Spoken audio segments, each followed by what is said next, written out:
Good morning, everybody. What an eventful week. I'm going to try to talk fast. It's also Friday the 13th, which I've heard is the luckiest day of the year. Is that correct, Correct. Alex? Correct. Yeah. So, Shirley, we've actually had a lot go right this week, though. Am I wrong on that? No, it's been a good week. You get a report that says the world is absolutely on fire. But you also get a lot of action taken in Washington, D.C., a town notorious for not taking action.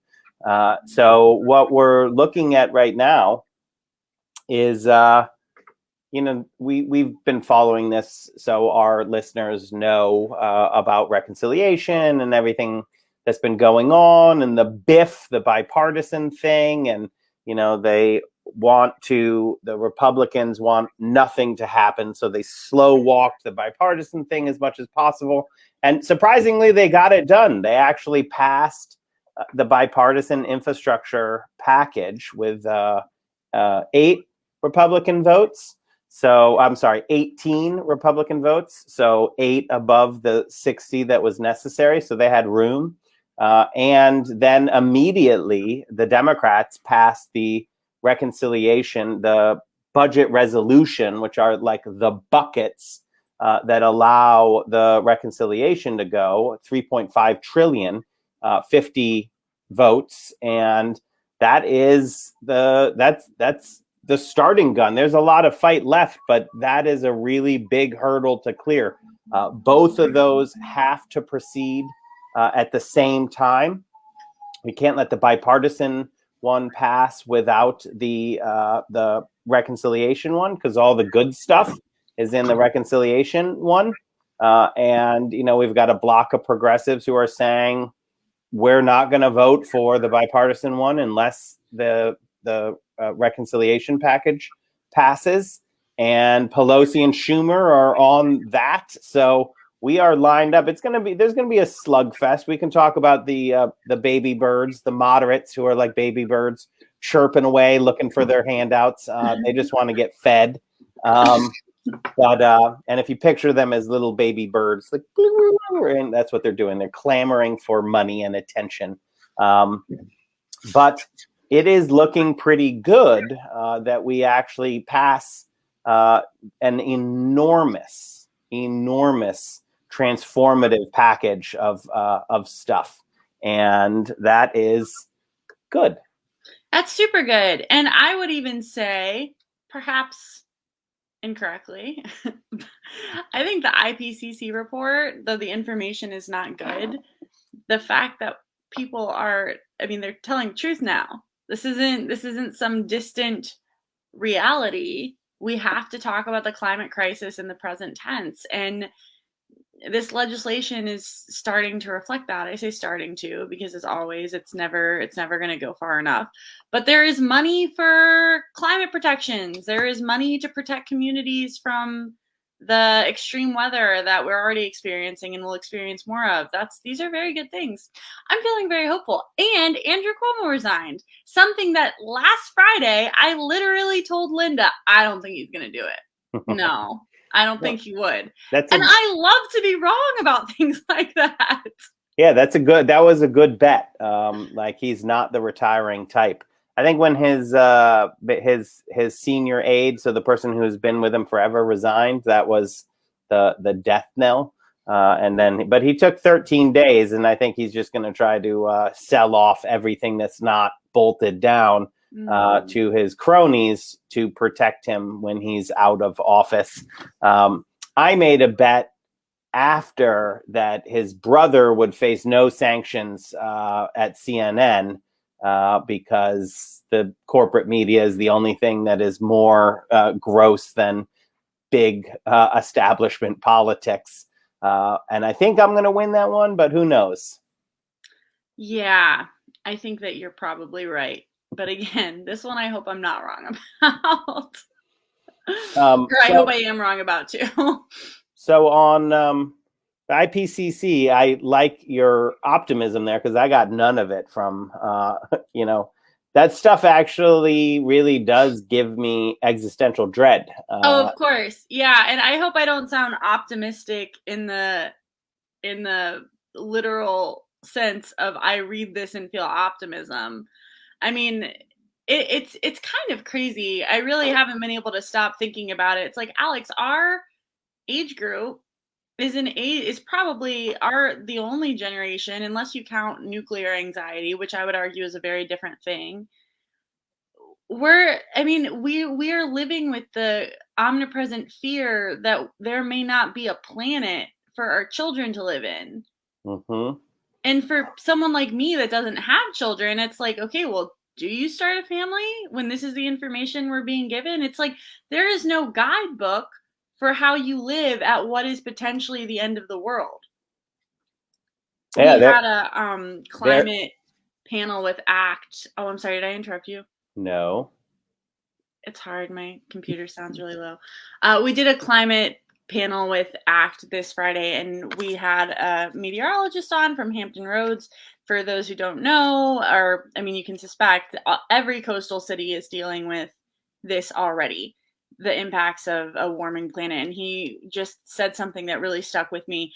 We really need to remember that it is never too late to act on this. Because a climate crisis, it's not like a nuclear bomb. It's not like it's going to come in and like it's going to be the gradual disintegration of our ecosystems. And so it's never too late to act because this is not a one and done type of disaster. And that really did help me, especially because, yeah, how do you look at this and not feel dark? I suppose my optimism is that it's like, oh, are we starting to act on this? Are people doing things now? Because that would be great. Yeah, I like your optimism because that's the only way to fight existential dread is to actually remember that we can do whatever as long as we are acting together. You know, and the whatever is pretty simple in this one. We're not there yet in terms of simplicity, but Representative Ilhan Omar tweeted it just yesterday. It's becoming more widespread. People are like, hey, you know what we should do? We should stop subsidizing the industries that are burning the world down, because then it's literally our tax dollars paying for the destruction of the planet. And these extractive industries would not be profitable without our money. That's the big game. The subsidies that we pay to the extractive industries are the only reason that they exist. So you can either do two things. Like the smart thing would be like, hey, let's remove those and put them into technology that is climate repairing and things like that. And or the slightly stupid or less good would just be to remove the subsidies. Just be like, all right, no more subsidies for the extractive industries. And I want to take a second. We're supposed to make sure we come back to the mods who are trying to stand in the way here, and we can. Let's go into who they're carrying water for, though. What the extractive industries do, they get two giant forms of handouts from us. Number one is just straight cash. They just give cash. We pay the extractive industries, the people who pull coal out, who blow up mountains to pull coal out, the people who do deep water drilling in the Gulf of Mexico and pull oil out. We actually subsidize all of their operations above and beyond what other industries get. So the American tax system is already set up to massively favor huge corporations, and they can write off all sorts of stuff that is ridiculous on its face. And even more than that, already friendly environment, the extractive industries, we just pay them. And that is how we have, we like to, especially the Republicans, they look at gas prices as if it's meaningful. And they pick endpoints to be like, look what Biden did on gas prices. And you're like, I don't think that's how it all works, sir. But they also don't people don't see that our tax dollars are paying for that. That's what our tax dollars pay for, keeping that low. So it's not like it's low. We pay for it. I know people understand what subsidies are, but if you look into the extractive industries, you will be shocked. But I want to actually talk about the other side of it, which I don't think gets as much acknowledgement, which is limiting their liability. There's no industry like this. They destroyed the Gulf of Mexico. They literally destroyed all the shrimp. They were all destroyed, and then the government had to pay all the shrimp. So the taxpayers paid all the shrimp farmers in the Gulf of Mexico after a company destroyed an ecosystem. And now they're like, oh, yeah, no, it's fine. It's fine. They're filled with oil and toxic chemicals, we think, but export them to other countries.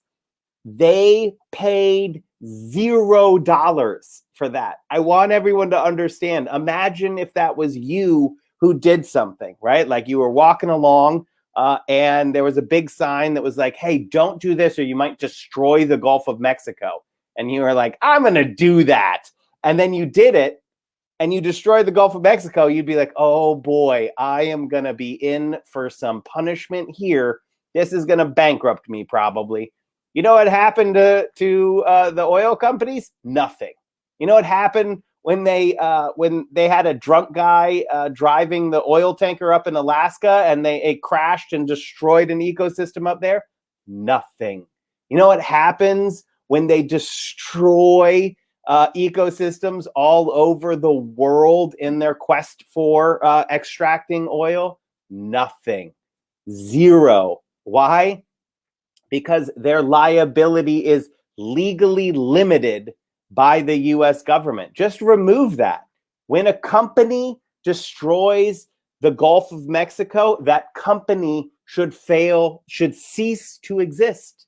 The corporate death penalty. It's that corporations used to actually be time limited. We're the ones who made them immortal and then granted them citizenship.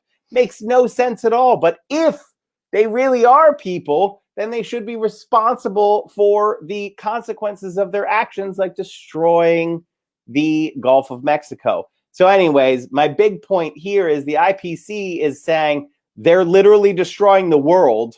And then what we have to do to stop it is not that hard. We just have to stop doing that. And the big geopolitical thing, it's money in this town. It's just corruption. But the geopolitical thing that people want to talk about is that Russia is an extractive industry economy. They don't have anything under that. And if we pulled out of oil, wouldn't China and Russia get this big advantage? And you're like, no, China is spending all of their money investing in battery technology so that they can leapfrog the technology, which is exactly what the US used to do when we would look to develop technologies that built on the next system, not on the wreckage that the former system has wrought. So I am hopeful. I get dread. You want to know what I do when I get dread, Jocelyn? Tell me. It's weird though. I think of the 5 or 6 things that we have zero control over that would destroy the world. And then I'm like, whoa, that is a wall of dread right there. And I'm like, yeah, but we can't do anything about that. And we can definitely do something about climate change. In fact, all the things about climate change are really easy. There's no stopping a super volcano that could erupt in the middle of America and destroy the world. There's no stopping, one of them is, the big one that keeps me up is the nuclear facility that we built all of the nuclear bombs, and it's up in Washington. And it just sits there filled with radioactive material. And we don't know what to do with all of that stuff. We just kind of pretend like the Cold War is over so we don't have to think about it. I'll do my favorite one. A lot of this is from when I guest host Tom Hartman and I have guests on and they tell me about this stuff. And I'm like, that is bananas. We have, listen to this, and you can Google it to check it out. We have a part of the federal government and their job is to capture and kill radioactive rabbits.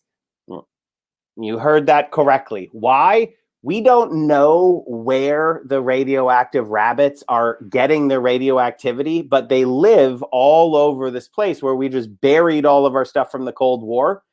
and rabbits breed so fast that they can create a radioactive swarm of rabbits that will invade like a neighborhood and spread radioactivity.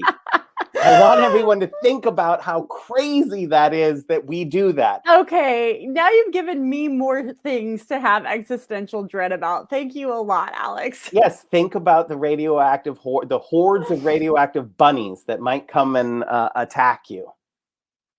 Well, okay, I have a lot I want to say to that. First of all, the Cold War, disagree, just went to Philadelphia, and my understanding is that that whole Rocky boxing match won the Cold War. This is what the citizens of Philadelphia assure me. Oh, that's so true. sorry to correct you, Alex. But no, Rocky IV definitely won the Cold War. Absolutely, the best movie ever made, Rocky IV. Have you been to those steps? Because this was my first time. Yeah, I mean it's bigger than the steps, though, Jocelyn. You know that, right? I mean, like. I don't, okay? I just go to these art museum steps because I thought it'd be cool. And they're just children, adults, hipstagrammers running up the steps, videoing themselves. Obviously, I had to do it, okay? I apologize for not having a clip to show you guys. But yes, after that boxing match won the Cold War. Everything else you said I agree with. And I want to say something. Oh, Brad is pointing out that he actually ran a full marathon in that training route. I'm embarrassed. And we have some more news on the radioactive rabbits. The Hanford site. I was fumbling the name, so I didn't say it. It's the Hanford site. That's what should keep people up at night. And the radioactive bunnies are just one symptom of it. Sorry, Jocelyn. The boxing match won the Cold War. Right. But I mean, but when we're talking about investing in petrochemical innovation, which is sort of like an oxymoron at this point, we have 152 petrochemical projects that are trying to seek approval under Joe Biden right now. And that is not including the hundreds of oil and gas factories, projects, plants that we already have in this country. And at a certain point, if you are a capitalist, if that's your thing, then why are we investing in technology which, one, destroys the place where you have your capital, this country, but two, is just straight up not the future of energy? I mean, it's like we're watching Trump talk about coal. Coal had the energy of watching your grandfather yell at the television set, you know, and it's bizarre because you can be a smart and innovative person and an evil one.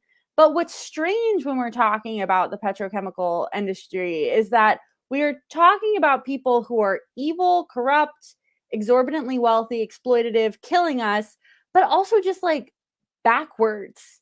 This is not the future of innovation. It's decades behind now. I know I say this on the show a lot, but my friend David Freeman, may he rest in peace, he died last year. But he was an EPA. I can't remember his title, but he was very high up in the EPA, like the first EPA. And he would always tell me whenever we'd hang out, like the crazy part about the environmental movement right now is that when he was our age, Alex, they never foresaw having the access to green technology that we have. That's what they saw as the obstacle, the science. Now it's like, okay, we have all the science, we have all the technology. Other superpowers are investing in that technology, and we're over here continuing to underwrite technology that is just so outdated, and also just like that report is terrifying. So by the way, Alex, I don't think we actually told people what's in the IPCC report. You should do that. We should do that. So okay, for those who do not know, it's the, what is it? It's like the intercontinental I'll get it. the climate change panel, something. It's a bunch of countries, but the report says that 1 degree Celsius warming is inevitable at this point, which for all of my climate warriors out there know that was the thing that was really terrifying for a long time. In the 90s and 2000s, they'd be saying, oh, we're heading towards 1 degree Celsius warming, which would offshoot a bunch of catastrophic natural intergovernmental panel on climate change. Yeah, I was so close. I was like intergalactic climate warriors, whatever. It's not the point. But we're there. And that's really, really terrifying news to think that the boogeyman that we were all afraid of for decades is actually here. It's with us. But I mean, and again, with the sort of dark optimism, I read that and I was like, okay, well, hopefully we take this seriously now. I think part of it is because there's been a big shift on a lot of things, but like the idiot right, the dumb right, the part that's sort of like drove, because under Bush, during Bush's time, the climate response from the Republicans was literally like, it's not happening. And you'd be like, I mean, like, look at all of the stuff. And they're like, you say that weather's not climate. And you're like, that is true. We also say that climate change leads to more extremes. We're like, look, are you noticing how we say the once in a century storms? And you're like, I can remember 4 of them. That means it's not once in a century anymore. But they literally, who was that guy? I think he's dead now, but maybe not. That senator who brought a snowball in to the Senate, Inhofe, and was like, look at it, there's a snowball. There can't be climate change. And people were like, that's a good point. That's really owned the libs on that one. You're like, are you an idiot? You're literally saying we're going to take this until winter disappears, and then you'll be like, all right, I guess I was wrong. There's no more winter. What? And now at least it looks a little bit like you can say, like, this is happening and we want to fix it with these very known technologies and changes. And you want to protect the extractive industries because they shovel money into your mouth. And you're a corrupt puppet who dances at the strings of a small group of rich people, just like in healthcare and just like in other things. Inhofe is not dead. I'm sorry. I don't wish death on people. I just had it in mind. I think he looks dead.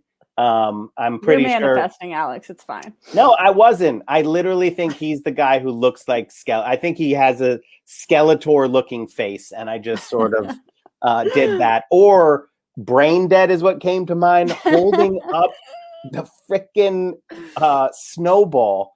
That we seem to be slightly beyond that, right? Like slightly beyond. And unfortunately, it's not just the IPCC report. It's like, oh, is California on fire? And they're like, no, the entire West Coast is on fire. A bunch of Canada too. And they're like, oh, is that the only thing going on? You're like, no, actually, whole bunches of Southeast Asia have been destroyed by tsunami, right? It's unavoidable of what the reality is right now. And finally, on this part of my rant, the military has to take it into consideration at a very high level. And that cuts against the sort of, the Republican right-wing thing that it's not happening. And the military is like, oh, it certainly is. And to maintain a global empire, we need to recognize that climate is changed and change things that we do because of that.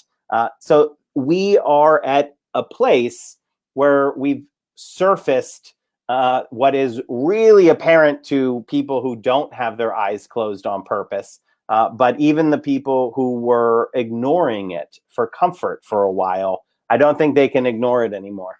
Well, and it's so bizarre to me that we are the ones making this argument, because there are all sorts of right-wing types who should care a great deal about this.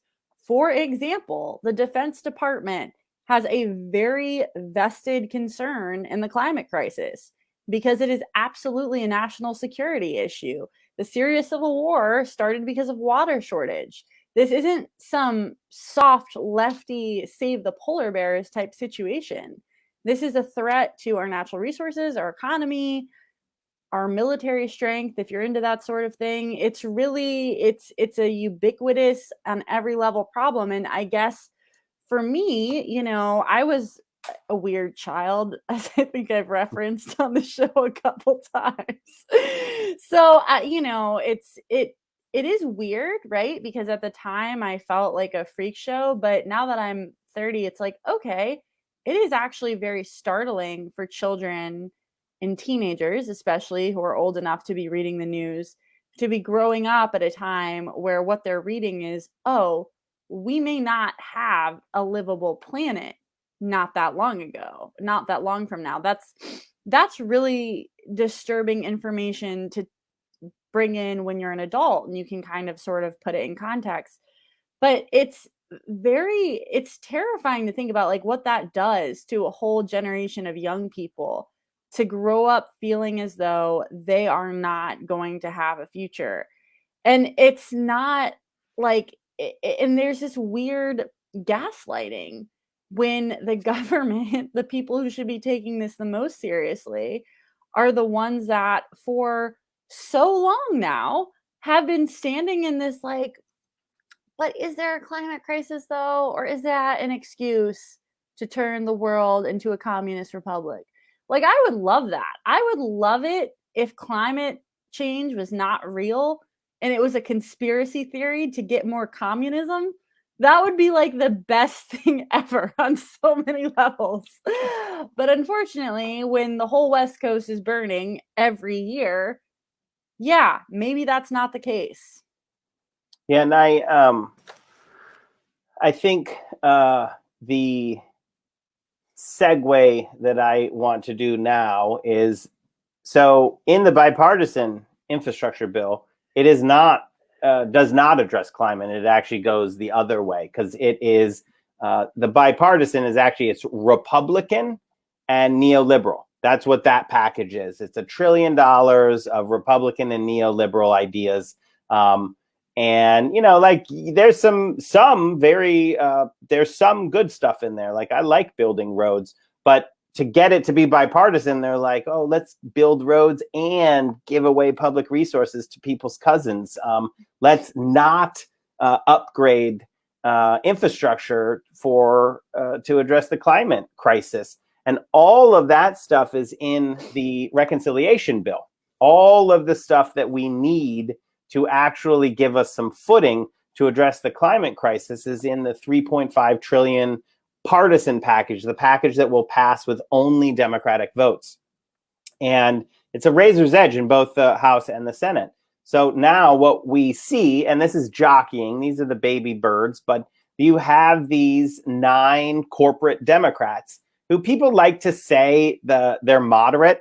They like to pretend like this is a partisan thing. But it's not a partisan thing. It's just a mercenary thing. Those extractive industries who just exist because they're taxpayer subsidized, it's the same game. And we can do healthcare too. I want to do healthcare. It's the exact same thing. What they do is all their money comes from looting the public coffers, from picking our pockets. So they pick our pockets while destroying the earth. And they make oodles of money, and then they take a small amount of that money and they funnel it over to politicians to allow them to continue picking our pockets. And that's what this is about. It's not a moderate position to be like, I want the world to burn. It's not a moderate position to say any of these things. It is a corporate position. It is a position lined up with corporate interests, a mercenary position.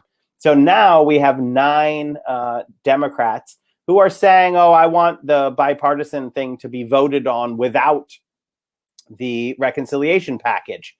That's just my duty as a whatever their shtick is. But at the base of it, it's like you are dancing to the tune that the extractive industries call, and you want that money for your reelection. Now, what's really wonderful to see, and I can maybe make fun a little bit of the dumb left here too, because they just don't pay attention to what's happening. And so they don't realize that all of the work till now has been preparing for one big shot at it. And that's how things work. You set your pieces up, and then when you have the shot, you take it. They're like, oh, why didn't you just do this stupid trick? And you're like, because that's not how it works. how it works is you prepare. And then now we have a shot at $4 trillion, 3.5 in the partisan. And the big part of that preparing is progressives blocking up and saying, no climate, no deal. I mean, that's Representative Jamal Bowman just and others, but I first saw it when he tweeted it, immediately, no climate, no deal. And it's as clear as that. There was one of these corporate Dems who was like, I want the bipartisan package to move. And another member, progressive, responded to that on Twitter and said, respectfully, no. That's what we have now. And there's maybe 9 moderates who are saying this, but there are 60 progressives who in some level have said they're not going to move forward unless it's both at the same time. And the reason that we have that many, it's not just climate. A lot of them are climate, but it's also healthcare. It's also all these other priorities, paid family leave. It's all of the things that we need, the care economy, long-term care, Medicare expansion. All of those things are in the 3.5 trillion reconciliation package. And there are more people who are interested in that than there are in the bipartisan thing. So this showdown, who can predict? But Nancy Pelosi can do math maybe better than me. And it's like, okay, how many of you are there? How many of them are there? And then the way you get those votes is you make sure that they get the other things that they want.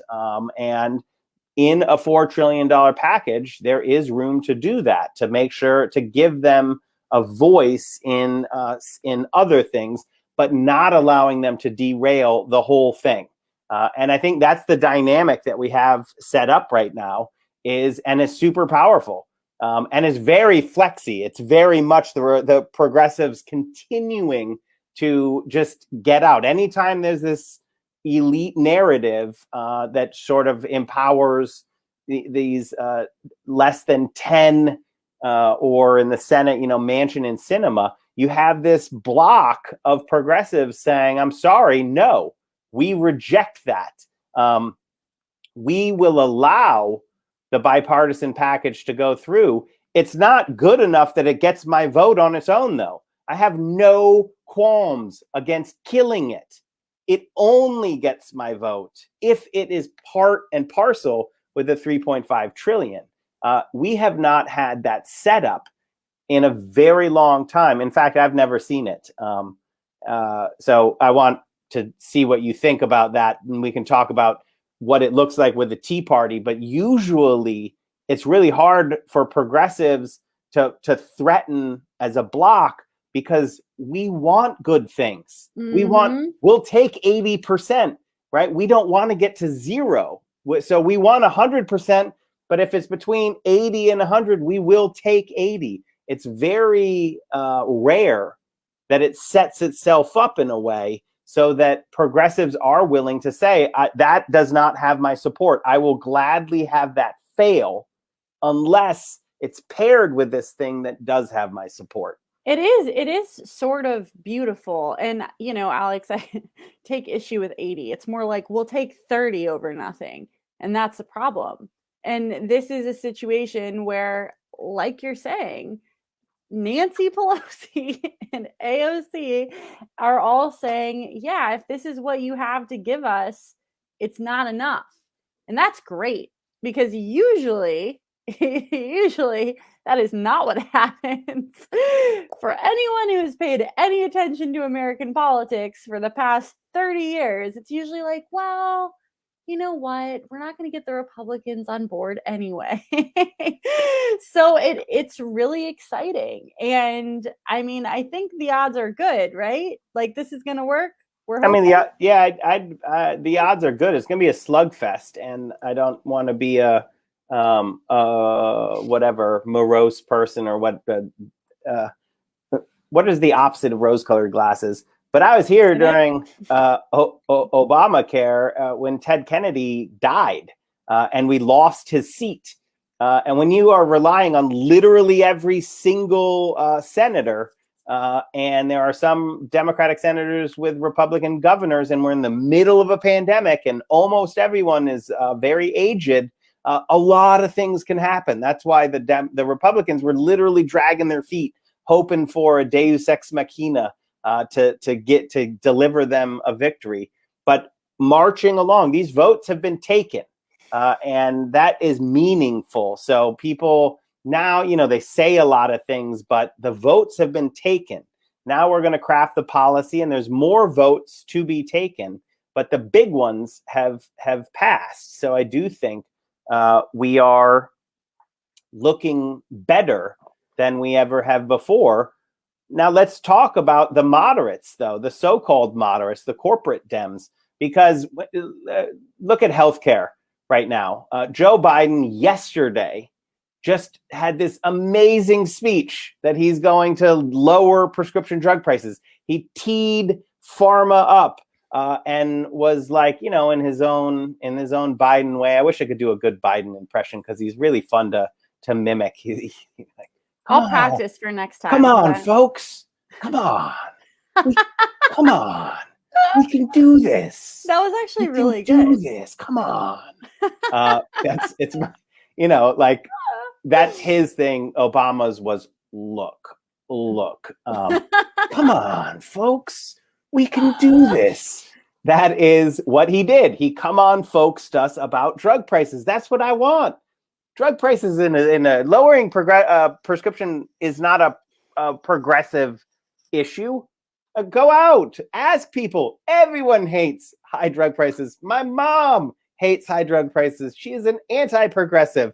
My progressive friends hate pharma. My reactionary compatriots, I don't have too many, but I talk to some, hate pharma. It is not a partisan thing.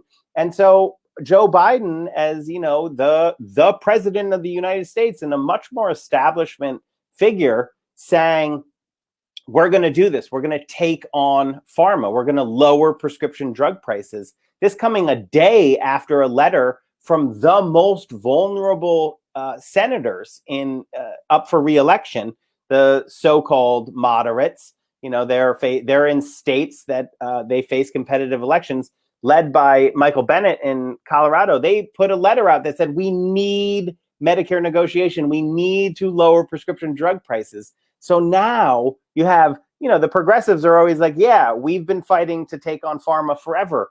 But now you have everybody. You have the president there. You have the whole caucus. Like, where do you find yourself to be against that? And the only place left is you literally dance to the tune that pharma calls.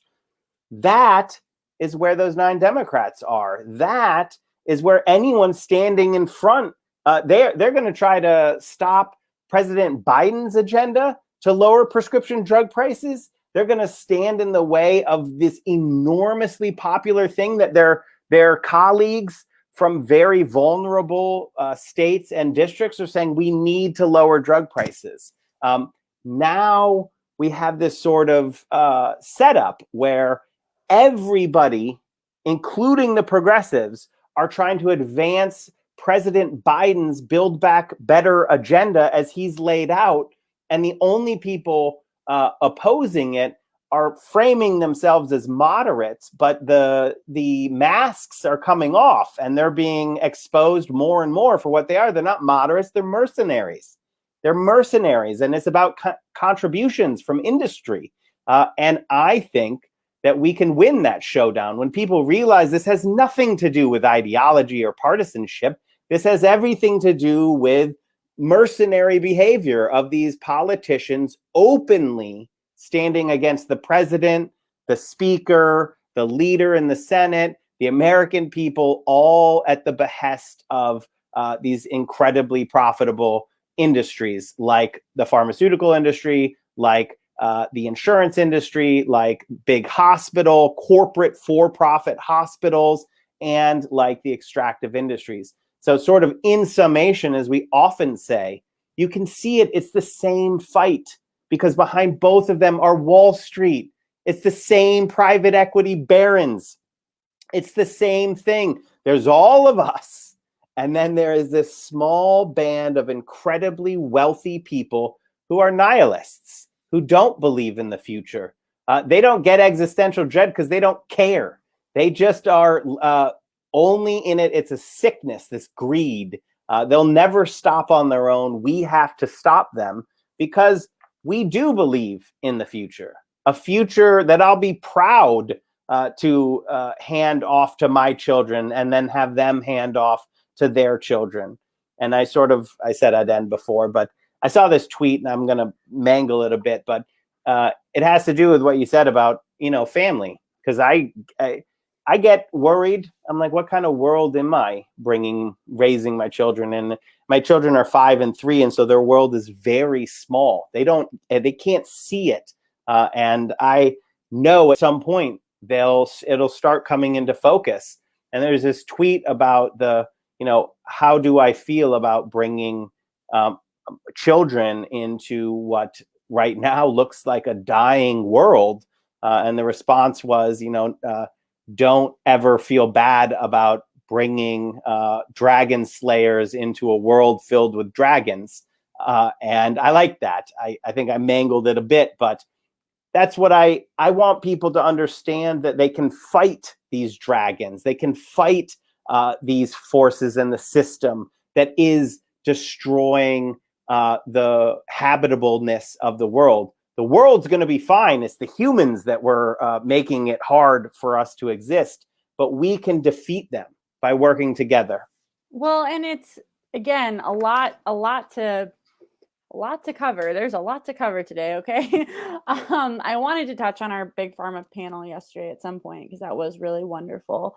We were able to speak with some Congressman Doggett, 2 state senators, and a series of activists who have just been incredible on this issue.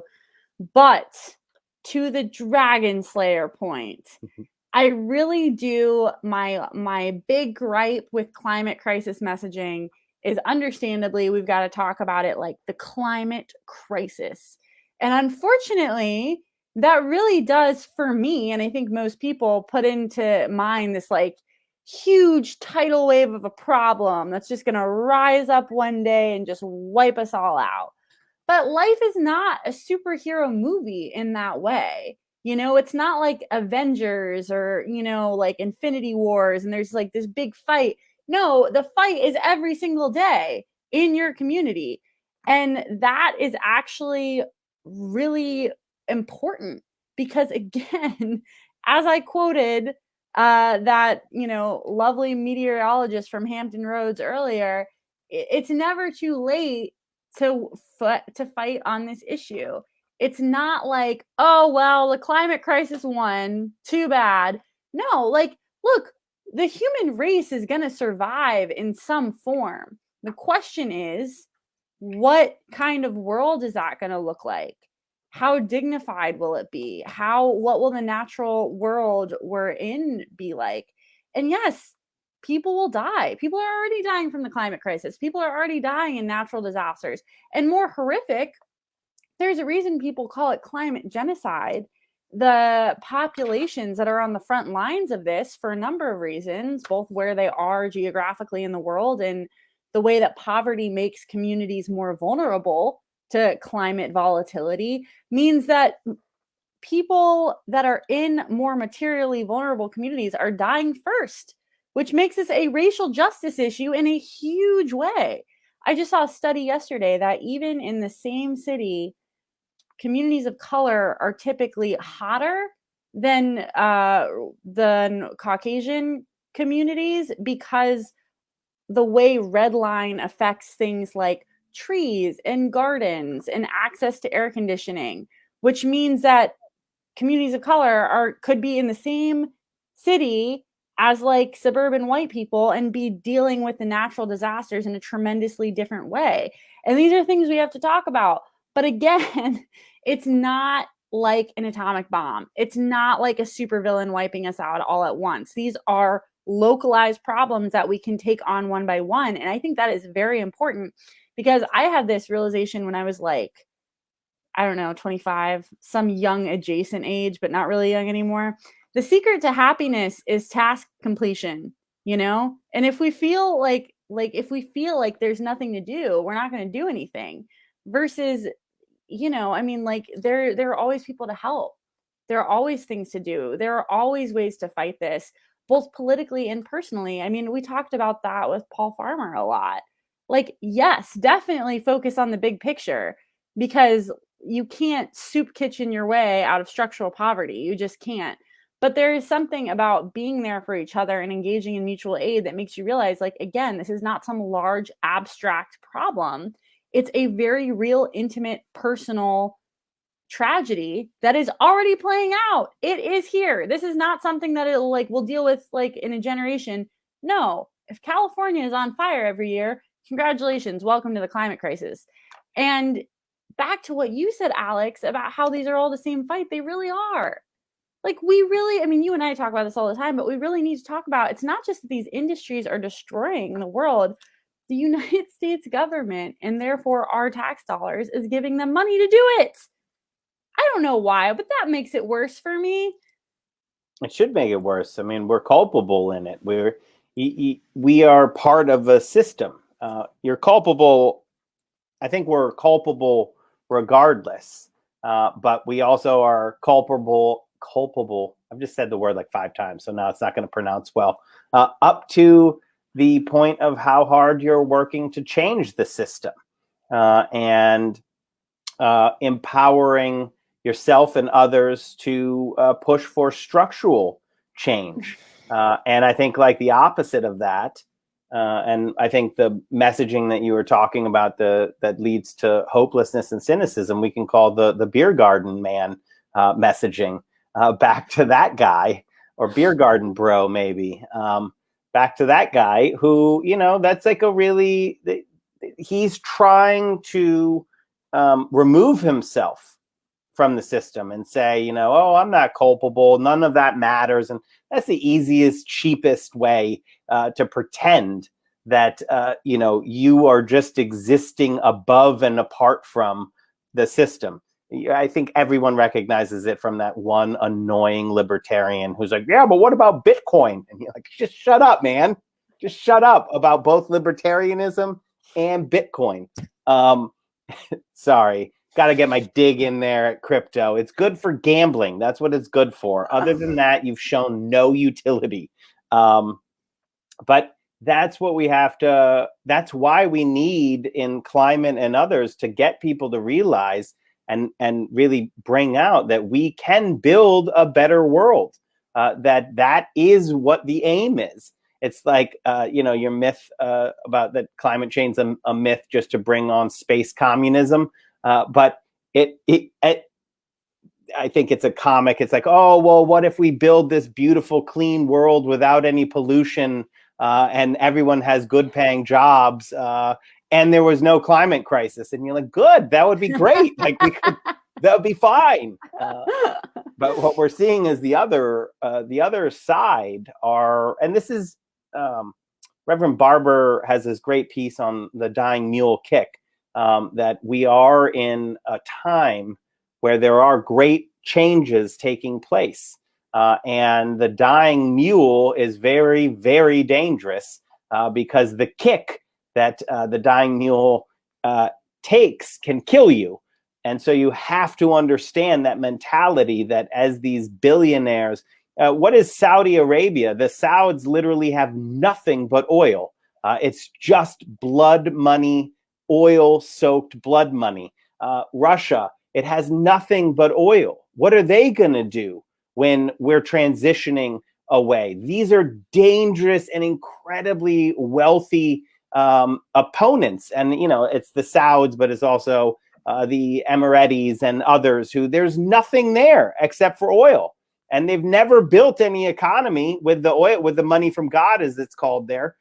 They just, you know, they built, like Dubai has a indoor skiing slope so that you can slalom on a snow-filled mountain in the middle of the desert when it gets like 130 degrees. Like, that's not going to do anything. You remove the oil from that, and what is left? So we have to understand that the system is going to fight. I sort of referenced the Dum Dum Left earlier, and I don't like to spend a ton of time there, but I do think that the biggest naivete that people have is that if you just try hard enough, you're definitely going to win. And you're like, we're going to lose a lot too. We have to fight because the other side is also fighting. They just don't sit there and take our punches. They punch back.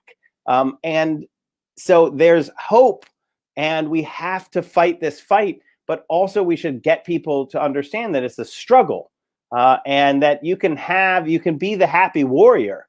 And in fact, it's really fun, because then when these plutocrats, these blood-soaked plutocrats like the pharma lobbyists, when they lose and they're sad, you're happy.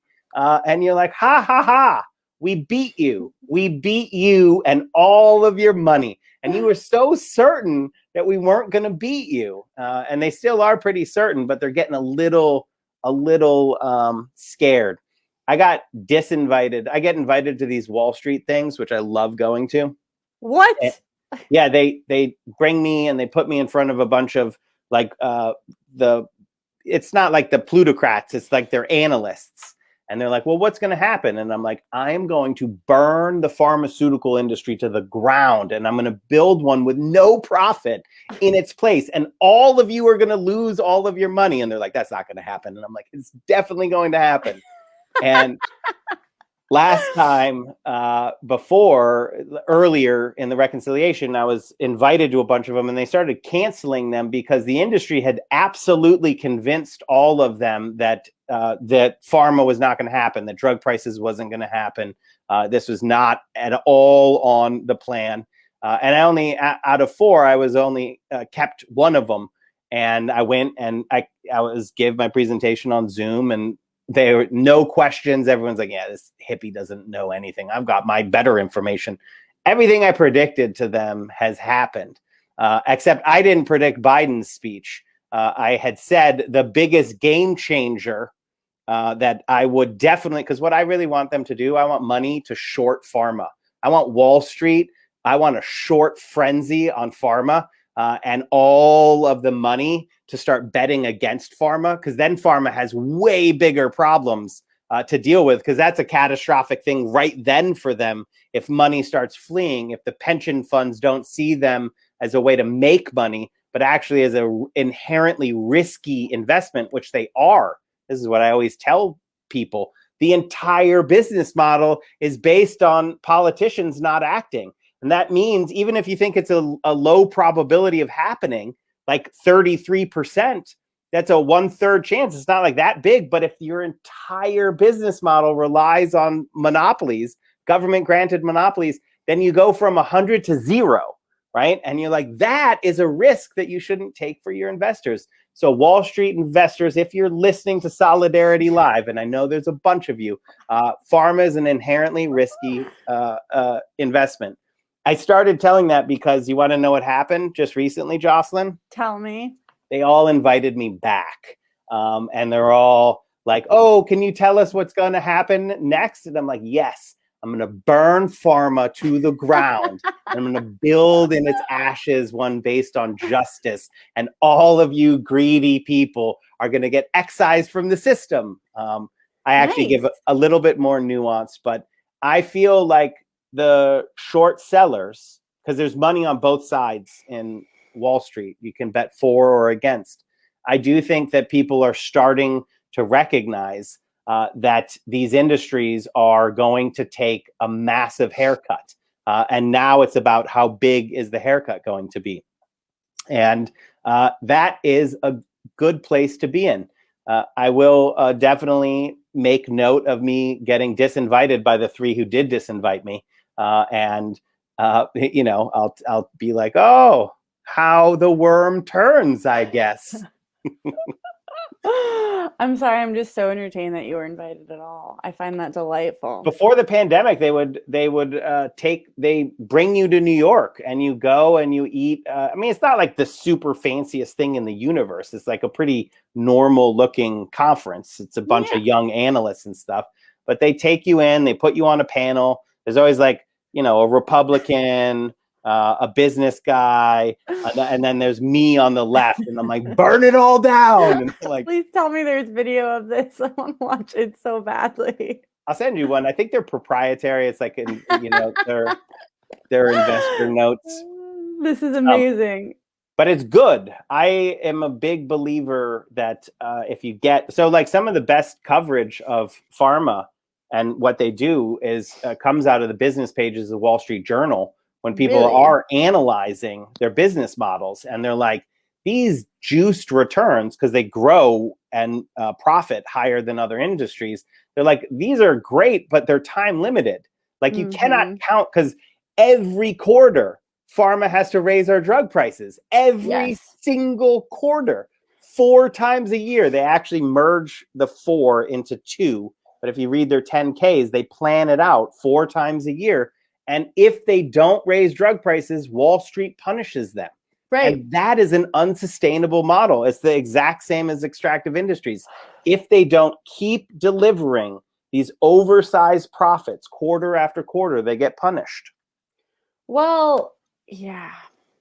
I mean, and I don't feel sympathy for these people. I really don't. But at the same time, Dorothy Day wrote extensively about the fact that we need to create a system which is easier for people to be good in, right? Absolutely.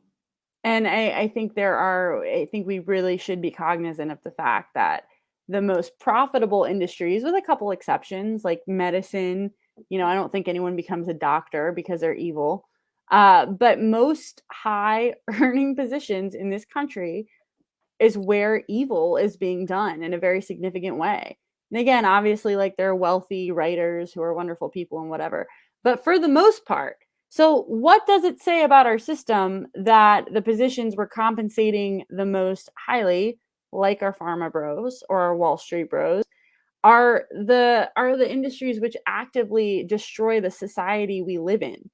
I think that says something very questionable about our moral compass, because it's also new, though, right? We talk about this all the time. I was about to say, yeah. Oh, that's why I cut you off. Sorry, Jocelyn. No. I wanted to steal your thunder. Finish your thunder. How dare you appropriate my next thoughts, Alex? No, but I mean, that's what I was going to say, that this is a relatively modern thing, and it's definitely not something that has even historically been true. I mean, sure, you had like the monarchs or whatever. They seem to be doing pretty well. But this is 1980. This is 1980. Yeah. This is Ronald Reagan and Margaret Thatcher. The neoliberal system is 41 years old. And that, like the 1970s would look at some of the stuff we do on Wall Street and be like, no, are you kidding me? That we should never allow that. The incentives are all wrong. This is just short-term gain for long-term destruction. And all you do is reconfigure the incentives, and you just get rid of some of the stuff that just incentivizes short-term gain and long-term destruction. And the way we do that, Jocelyn, with solidarity. As always, with solidarity, we can actually address the climate change. We can give each other the hope that we need to address the climate change. We have to remember that the plutocrats love us feeling hopeless. They love us feeling powerless. They love it when we think that all is doomed. That's when they sit back and laugh in their $5,000 suits. It is not hopeless. We are the hope. And when we stand together and work together, it becomes incredibly apparent to us that we have all the power we need to build a future for all of us, as long as we work in solidarity together, and we don't let there be an environmental silo and then a healthcare silo and then everything. It's one struggle with the same people, all of us on one side, and this small, very small, incredibly wealthy sliver of people on the other side. A little bit over, but Jocelyn, you want the last word? No, I think that pretty much covers it. Again, actually, I do have one thing to say. Everything good that's happening right now on Capitol Hill is not an accident. It is absolutely the consequence of activists who have been dedicated to these fights, some for decades. So to all of you fighting out there, thank you. It is not unfortunately, members of Congress do not typically wake up and just decide to radicalize. It's the result of you guys. So thank you, and more of that energy, and we'll see you next week. Bye. Bye.